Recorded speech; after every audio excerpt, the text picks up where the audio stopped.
I was born October 9, 1904 in England. In school, I've been always rebellious boy. Because of my grades, I wasn't a good student and I was more concerned in the music. My mother gave me a guitar and I formed a band called Quality Man and ended up leaving the school.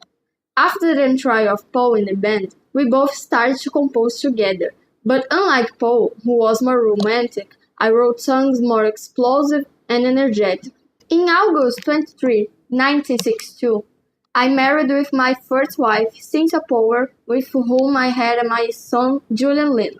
The Beatles were the height of international success, and I wrote my first book in 1964, called In His Own Right, which became a bestseller. In 1965, the Beatles received the title of FBA, member of the British Empire of the English Royal. But in 1966, the most controversial fact of my life happened.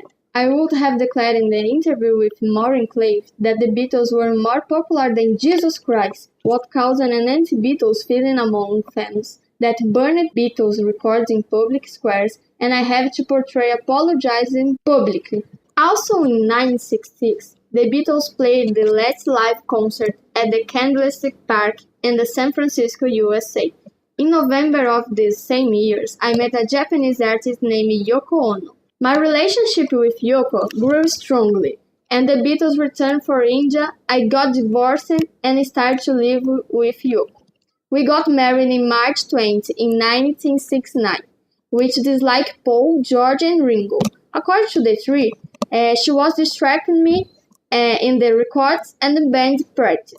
Yoko was considered one of the reasons for the end of the Beatles. After the breakup of the Beatles, I started my career. I was singing alone and I did my most beautiful and famous music. Imagine.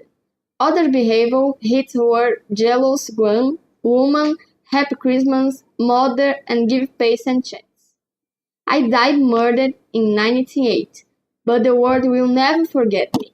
Me, Paul, Ringo, and George formed the greatest band of all time, and that no one will forget.